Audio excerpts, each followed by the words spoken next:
Good afternoon. Welcome to this session. We'll discuss today in this session the gambler's ruin problem. If you remember, it is a continuation of the earlier session that we did. So, we'll discuss the same problem with little bit of modification of whatever we had done earlier in the session, and try to push forward or lead forward certain basic concepts that we have been using in solving this gambler's ruin problem. Obviously, when we are continuing with the last session, there will be some repetition, and you have to bear with the ideas if you have already covered those concepts and have further new concepts now which you can cover and listen carefully. In case there is any problem, or if you want to make any specific query, please don't hesitate to interrupt me as I am going on. I will try to satisfy your queries. In case still there are some problems, we can interact and then try to solve these problems. We have been repeatedly sitting with this problem because it has an important bearing on the problems that we face where decision is made in the presence of uncertainty. The best example, that is why if you look at the title, Gambler's Ruin, that means you are anticipating that there is a gambler who enters a casino, and in the casino the gambler has the freedom of playing with some games, and ultimate objective on the part of the gambler is to make a profit in the participation of the game. If profit is the motive, in a certain world, if you know everything, the information, outcome, everything is known, then perhaps you can anticipate your profit reasonably well. However, since gambling is there and you are not in a position to anticipate the ultimate outcome, even a particular move is there, you don't know the outcome of that move, and depending upon the outcome you have to decide your next move.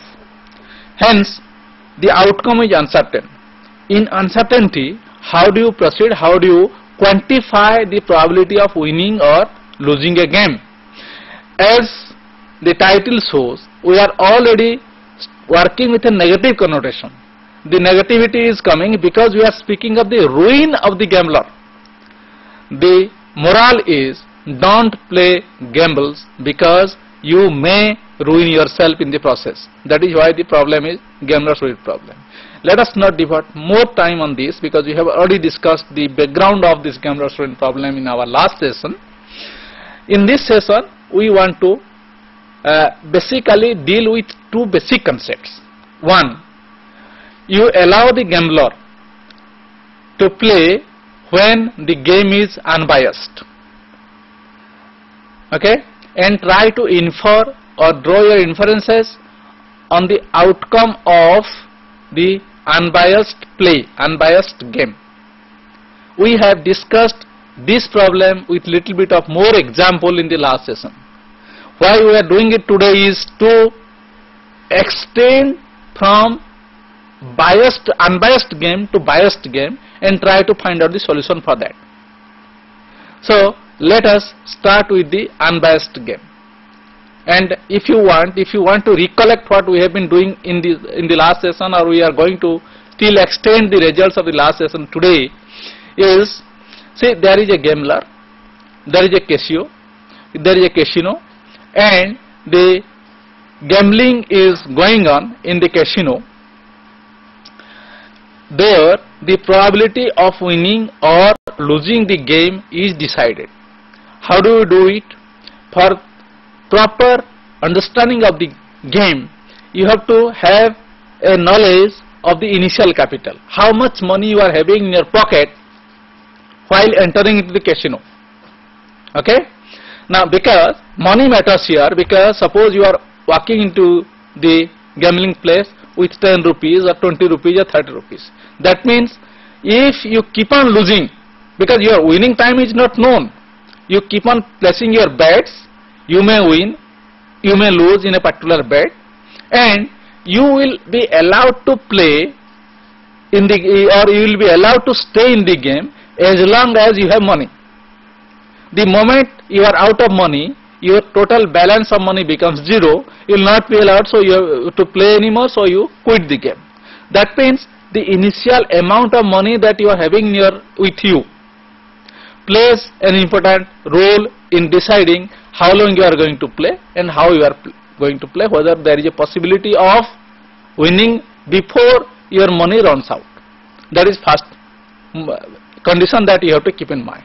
Second, how much profit you want to make. You must keep a target, you must fix a target. Suppose you have entered the casino with 20 rupees and you want to make 10 rupees out of it. Okay, so your target amount is 20 rupees your capital, initial money, 10 rupees you want to make profit, so 10 plus 20, that makes 30, 30 rupees is your target money. That means you have a fixed target. The moment you satisfy that target of achieving 20 rupees, 30 rupees, then you should work out that target you have set, because unless you set this target, then you keep on playing, and if you have crores and crores of rupees in your pocket, that means you will never come out of the gambling place and keep on playing, because you don't have a target. So you have to have a target. That is the second condition. Third condition is, suppose you keep on winning, there is your luck is good and you are not losing any bet and you are winning. Okay, then there is another possibility. What happens? You keep on winning so much that ultimately the gambler, the organizer, runs out of money from his side, from his or her side. Okay, so that means you can even break the neck of the gambler, the organizer. Okay, these are some of the basic elements that you have in mind. Okay, now what sort of game you play? You may simply toss a coin, or you may play some other games like roulette. Roulette I was describing last time, that it is some that has having, it is a round like shape with 18 red, 18 green and 2 blacks or white. So 18 plus 18, 36 plus 2. So that is totally 38 blocks will be there. That is a wheel, it moves, and you place a bet against particular red or green or some other house, and then if it stops there, the pointer stops there, then you win or otherwise you lose the game. Now it has, so accordingly you have to find out the probability. Okay, and we are speaking of a scenario where the game is played without any bias. That means it is a fair game. Probability of, if you are for a particular bet, if you are losing or you are winning, then probability of losing or winning is half and half, isn't it? Just like if you toss a fair coin, what is the probability of getting a head?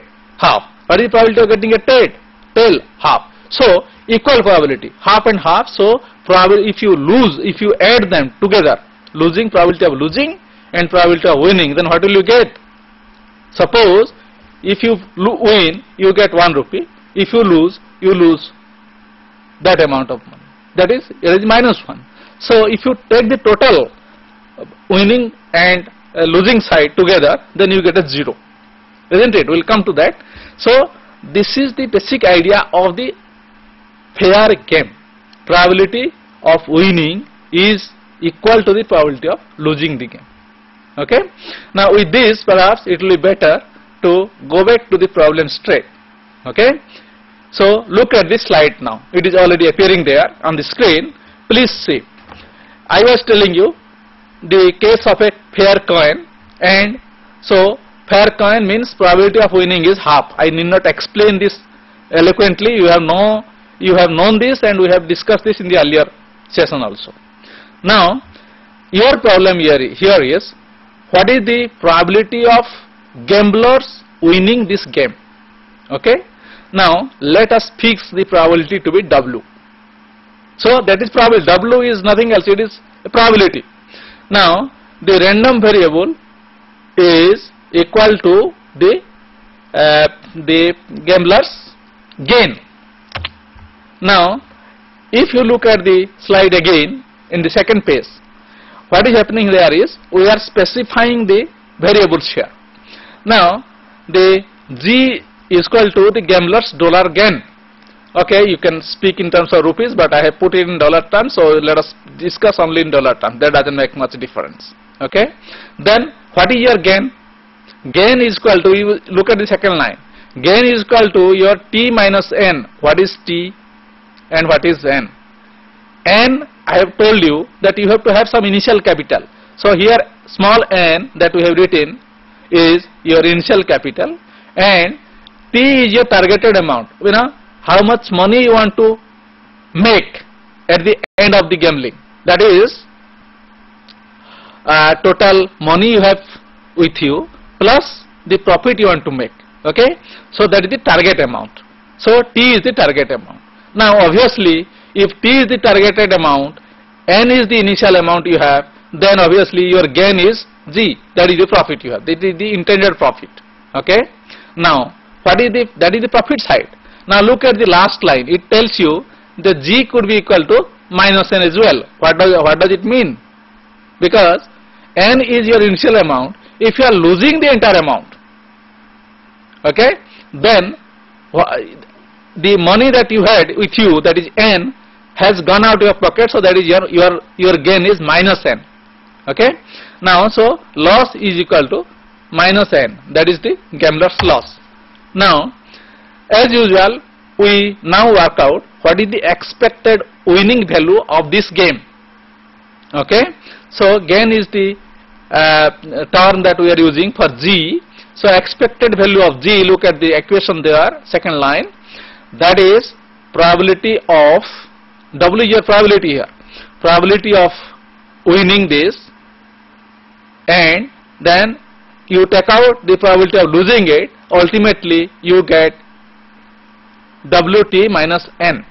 So that is your expected value of the win. Okay. Now this game has two outcomes. Okay, either win or loss. These are the two outcomes that I have already told you earlier. So you can think in terms of probability distribution when we are having a binomial distribution. Don't have it from the screen. It is there still. We will continue with it. Okay. Now, so if your winning probability is W, obviously the losing probability is 1 minus W. That was there in the last line. Now let us now see, if the gambler is playing for n times, let us take a particular move, ith move let us say, and find out when the ith move is there, that is ith flip is there, what is the probability of gambler's gain. Because see, we have worked out the total gain, now we are trying to ascertain the gain in a particular move. Okay. So these are the three possibilities in the three lines that you have, that gain could be equal to 1, gain could be equal to minus 1, and gain could be equal to 0. Okay. So what are the interpretation of these things? Okay. When you win, then G is equal to 1, that is your gain. If you lose, G is equal to minus 1. And if you have neither, if your games has ended before the ith flip, that means a particular move, then G is equal to 0. You don't gain anything. So we continue. Then what is happening in this game is, and we are trying to find out the expected value. Since there are two outcomes, either loss or a win, so expected value of the total gain will be 0, isn't it? Because either you lose or you win. So plus minus 1, plus 1 minus 1, if you add them together it becomes 0. So expected value of G is equal to 0, that gain value is 0. Then using this quality, this property, expected value of G is equal to 0, get back to the earlier equation that was shown in the previous slide, and that is what is written in the second line. Okay. So I don't have to explain that, just you have to put the earlier equation here and get the whatever is written. And what is interesting here that we have discussed in the last session is, your probability of winning, that is W. If you remember, W is the probability of winning. Probability of winning is small n by T. What does it mean?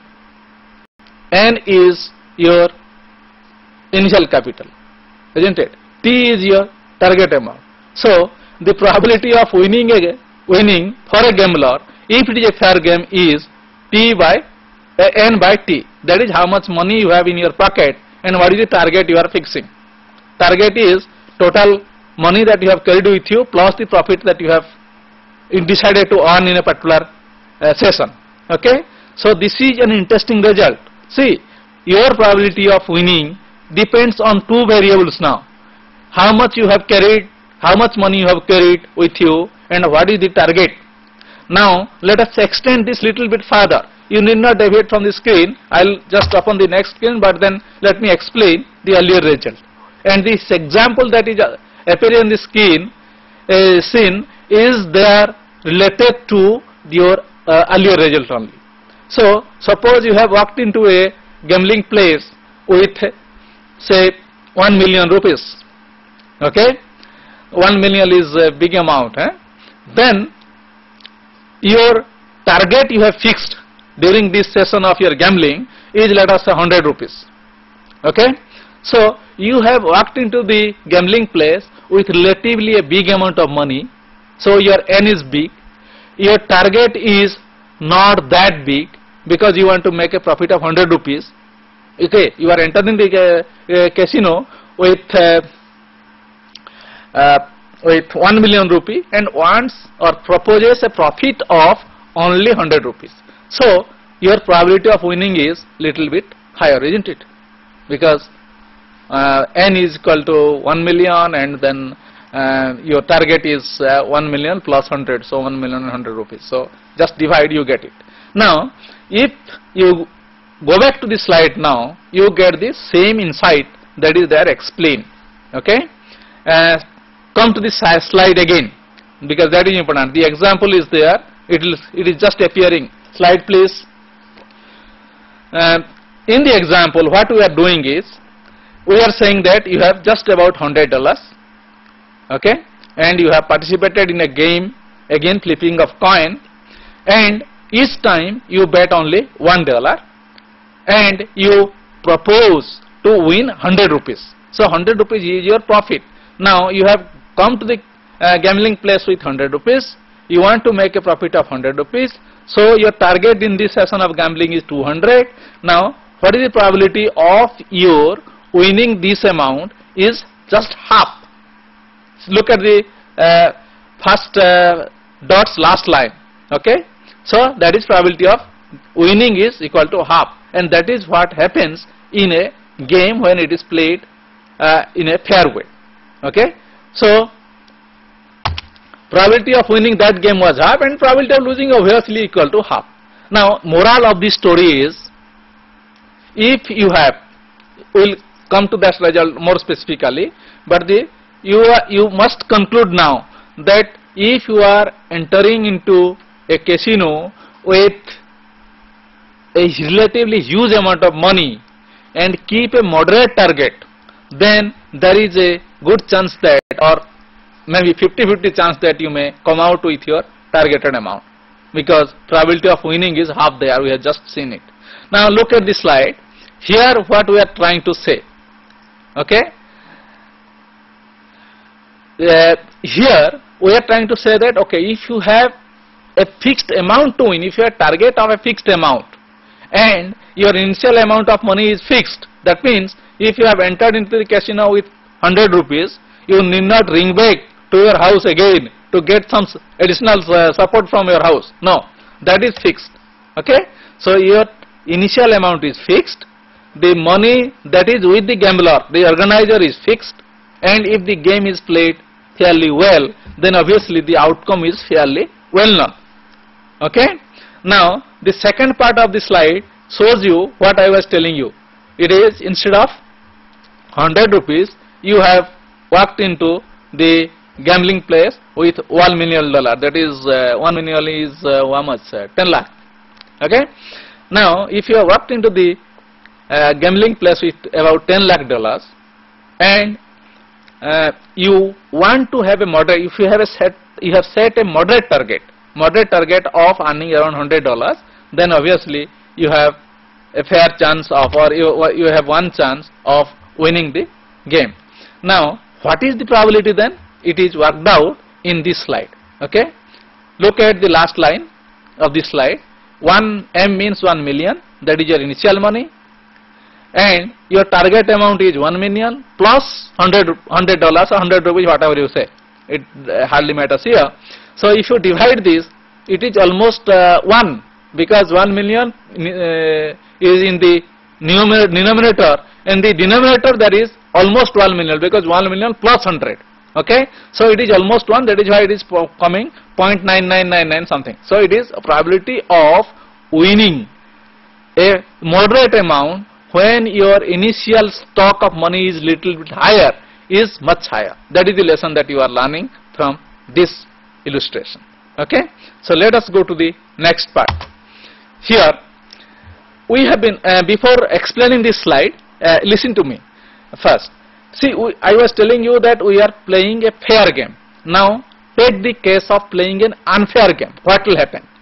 Okay, because there, when you are playing the fair game, the probability of winning or losing was half and half. Okay, probability of winning was half and probability of losing was also equally half. Now imagine that the game is not fair. The organizer is manipulating something so that probability of winning is less than half. If it is less than half, obviously there is not a game which is unbiased. It is a biased game. We will discuss the biased game scenario now. For this purpose, you have to understand a little bit general framework of what is known as recurrence. Recurrence, reoccur. In the layman's term, you just remember this as recurrence is reoccur. It may occur sometimes. Okay. Now this term is taken from specification of equation used in mathematics. Okay. What does it say is, each term of the sequence is defined as a function of the preceding term. Okay. Suppose you are having a variable called xn, then you are defining this as a function of some function of x minus n. Okay. So that is the n is the present term and x minus n is future term. Okay. You have seen this scenario in your difference equation. So in order to simplify your recurrence term, and if you want to remember it, you remember it as a special form of difference equation, and you have done difference equation earlier. I need not explain that, but then if you have not done it, it is better that you revise your mathematics MEC 003. Now look at the last line here. There is this has come in a juxtaposed way, but what it tells you is, just read. I am reading out, so if you are seeing it, don't get confused. It has somehow it has come in a different way.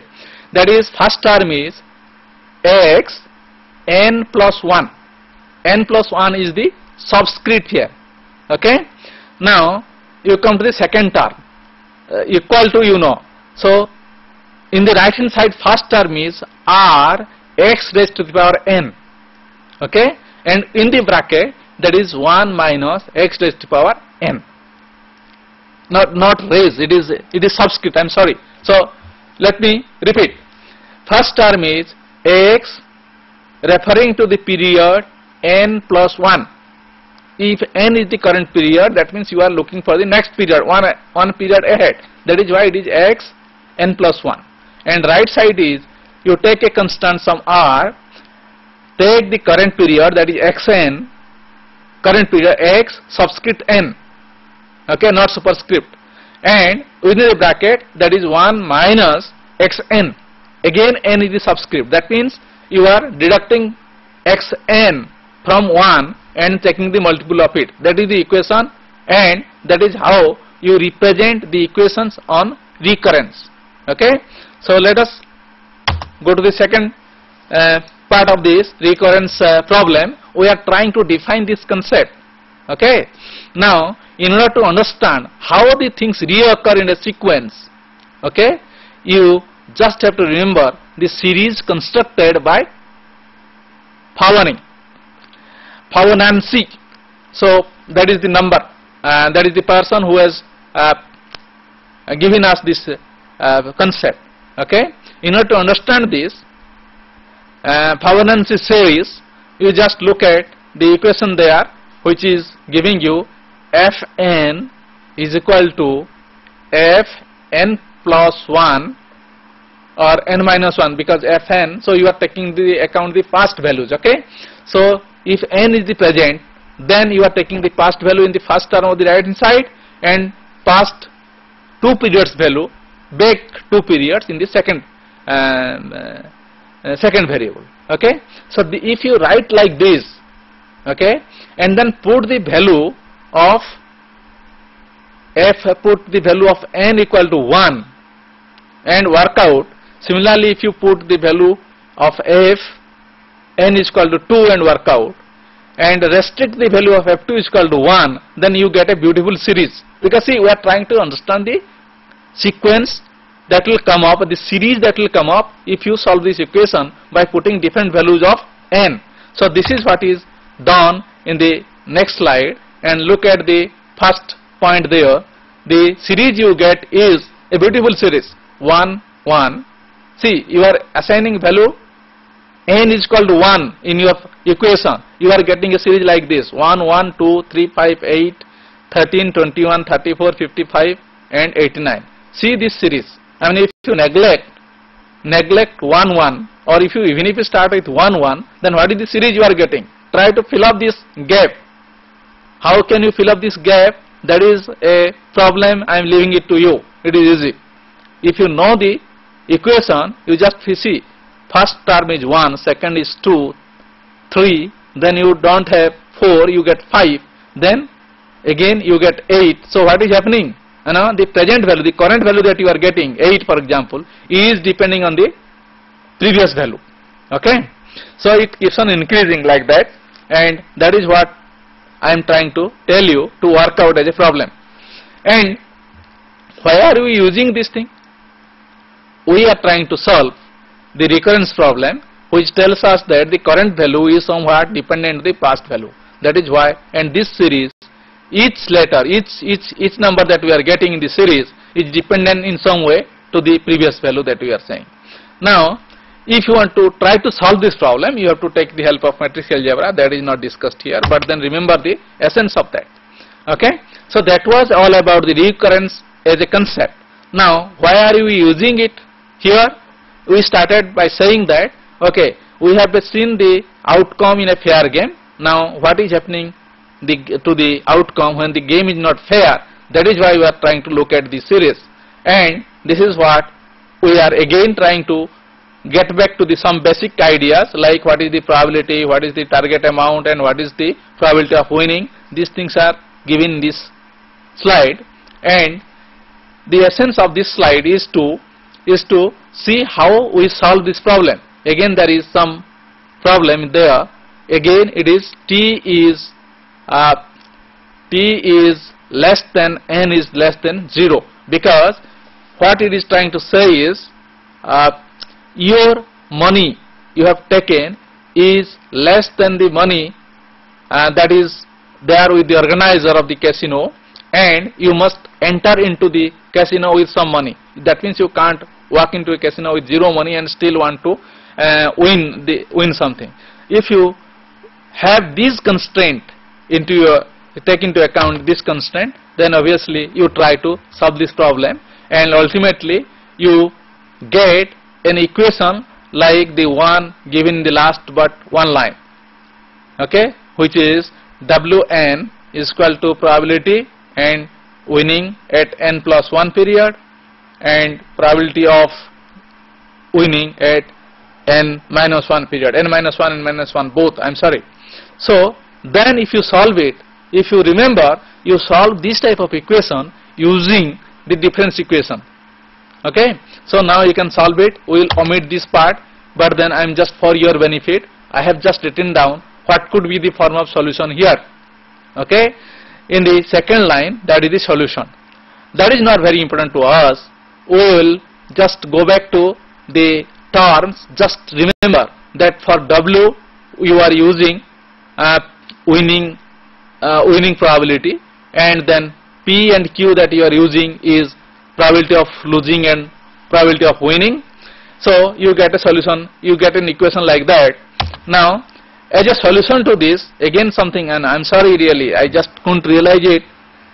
So let us come to this line.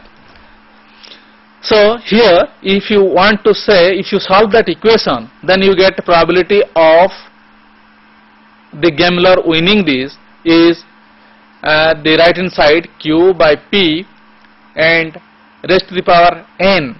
N is your, always remember, N is your amount you have taken into the casino, and T is the target amount. Okay, so this set of equation you are getting, and if you solve this little bit manipulation here and there, then you get the last line. Again, there is nothing much about it. So you come to the last line here. Last line tells you that P by Q by P raised to the power N divided by Q by P raised to the power T is equal to P by Q raised to the power T minus N. This is the result. Here what you are trying to say is given in the next slide, the slide that is appearing here. Here it is telling you that if you are playing a biased game, okay, then probability of winning each bet depends on the initial capital N, then target amount T. Okay, so I need not use these slides because somewhat, you know, it is coming negative, reverse way. But then the essence can be understood provided you know the concepts. So I have skipped the derivation part of it. What it was trying to show is, if you are playing a biased game, then how do you try to solve and find the probability of winning? Essentially what we did was to take the help of a difference equation and try to solve that. Little bit of manipulation there will give you the exact result that you want in finding out a solution. Now what is happening here in the biased game, when the game is biased, because unbiased game we have seen, in the biased game is when you are losing the money in each bet, then the capital that you are having in your pocket is reducing. Okay, so which means you have to bet increasingly in order to maintain the target of winning your game. For example, how do you play in a fairly well thought, well planned gamble? Suppose you place a bet of 1 rupee, you lose it. In that case, in the next move, you have to play more than 1 rupee so that your probability of winning increases. Okay, so what will happen here is, since you are losing your capital very fast, if in each move you are losing capital, your capital stock is decreasing, and you have to put more and more money in order to maintain the probability that you will have to win. You have to use more money, which means you are using more capital, and again you lose more capital. So ultimately the probability of winning becomes very less and less, although it may not become zero. That is what the essential message is there in this slide. Okay, now what you are thinking here in the process is, look at the second slide, that is the essence of it. It tells, okay, you expect if you keep on playing for a longer time, maybe at some point your luck will smile at you and you get some outcome in favor of you, some gambling outcome in favor of you, which will just help you achieving your target amount. Here the target amount was $100, so that is what it is saying. Perhaps some move will be there which will help you achieve this amount. The condition is you have to play for a longer time, and you will play longer time provided you have entered the casino with a reasonably higher amount of money. That is the essence. Okay. Now in this slide what we are trying to show is already explained. I am trying to say that since the capital is already declining and you have to place more and more, unless you have sufficient money, you may not be in a position to win the game in such a situation. So in fact, if you are having less amount of money, obviously that sort of scenario will not help you winning the game. Okay, so we are coming to towards the last part of the slide. There we are trying to see why this is happening. So the result is explained this way. See, what it is telling is, after the capital base is shrinking down and down, it is coming downwards, or you are losing more and more money so that your initial amount is shrinking, then you must have relatively huge gain in a particular move, so that you try to make up and you save yourself from going bankrupt. And such a situation is extremely unlikely. Why? Because we are discussing here a situation where there are two outcomes: either you lose or you win.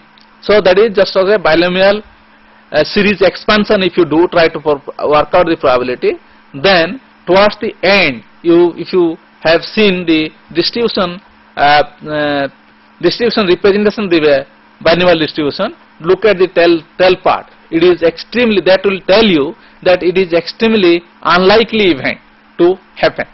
Okay.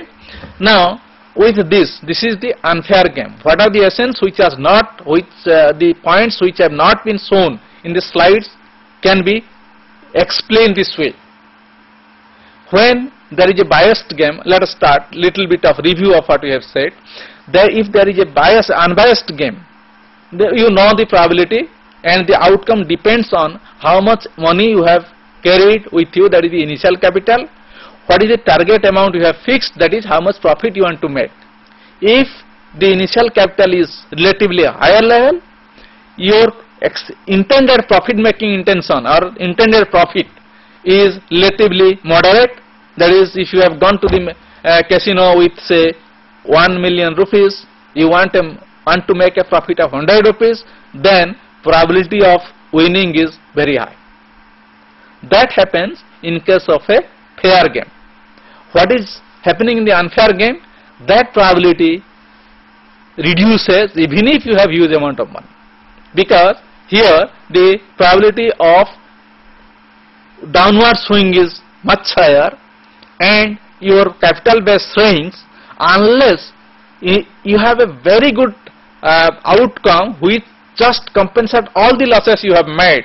The probability of winning the game or reaching target is very low. Nevertheless, you may win the game if you have sufficient amount of money with you as you enter into the gambling place. That is the outcome of both these two types of results. So we have seen the game which is fair, the game which is unfair. What are the outcomes? Okay, and what is the next step then?